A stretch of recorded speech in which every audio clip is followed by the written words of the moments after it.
రాజ్యసభకి సభ్యత్వానికి రాజీనామా చేశారు. ఎందుకు?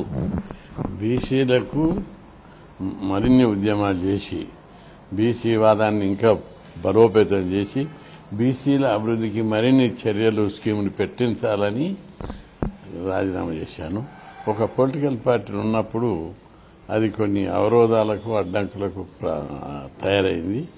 దాన్ని దృష్టిలో పెట్టుకుని తెలంగాణలో బీసీ వాదం చాలా బలంగా తయారు చేశాం. ఈ మధ్య కాలంలో మీటింగులు పెట్టి ఉద్యమాలు చేసి కాంగ్రెస్ పార్టీ తన ఎన్నికల మేనిఫెస్టో బీసీలకు 42% రిజర్వేషన్లు పెడతానని వాగ్దానం చేసింది. 9 నెలలు ఆ అధికారంలోకి వచ్చి ఇంతవరకు చర్య తీసుకోవడం లేదు. బీసీలు అంత తీవ్ర ఆందోళన ఉన్నారు. అందుకోసం ఈ ఉద్యమాన్ని మరింత బలోపేతం చేయాలి.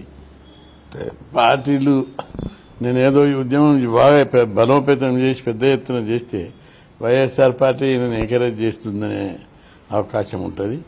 ఏ పార్టీతోటి కూడా సంబంధం లేకుండానే నాన్ పొలిటికల్గా ఉద్యమాన్ని బలోపేతం చేయాలి. మొన్న 80 కృష్ణయ్య గారు మీకు ఇదే హాల్లో ఒక కామెంట్ చేశారు.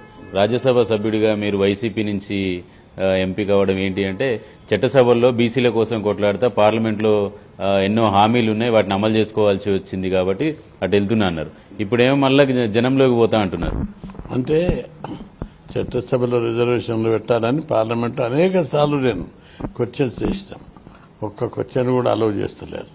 అదే నాకు మాట్లాడడానికి అవకాశం వచ్చిన ప్రతి సందర్భంలో చట్టసభలో రిజర్వేషన్లు బీసీల హక్కుల మీద చాలా బాగా మాట్లాడాను. ఎప్పుడు మాట్లాడినా పార్లమెంట్లో బీసీల హక్కుల కోసం బీసీల అభివృద్ధి కోసమే మాట్లాడినా. ఎక్కడ డీవియేట్ కాదు. డీవియేట్ అయ్యారని కాదు, చట్టసభలతోటే మన బీసీలకు సంబంధించినటువంటి హక్కుల్ని సాధిస్తా అన్నారు. మళ్ళీ ఇప్పుడేమో ఆ పదవికి రాజీనామా చేసి మళ్ళీ జనంలోకి వస్తా అంటున్నారు. డిఫరెన్స్ ఏం కనిపించింది అని? ఆయుధం సరిపోవడం లేదు.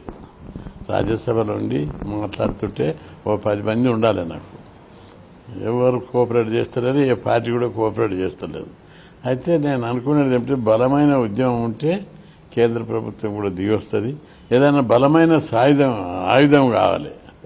సరిపోవడం లేదు ఆయుధం.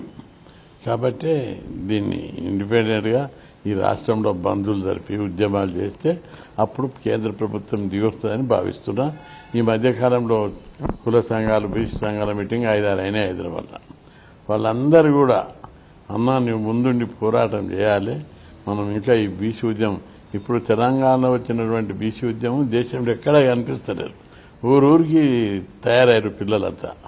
ఎందుకంటే ఫీజు రియంబర్స్మెంట్, మీ పోరాటము సమస్యల మీదనా, కేంద్ర ప్రభుత్వం మీదనా, రాష్ట్ర ప్రభుత్వం మీదనా ఎట్లా ఉంటుంది? పార్టీల మీద కాదు, ప్రభుత్వాల మీద కాదు. నా పోరాటం బీసీ హక్కుల కోసం.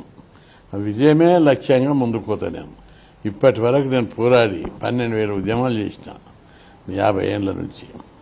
హాస్టల్ పెట్టాలని పోరాడినా, గురుకుల పాఠశాలలు పెట్టాలి, మంచి ఎడ్యుకేషన్ కానీ పోరాడినా, ఫీజు రియంబర్స్మెంట్, ప్రతి ఒక్కరికి స్కాలర్షిప్ ఇవ్వాలి, లోకల్ వాళ్ళ రిజర్వేషన్లు పెట్టాలని, ఇట్లా దశల వారీగా విద్యా హక్కు కోసం చదువుకోవాలని, రాజ్యాధికారంలో వాటా కావాలని పోరాటం చేసిన.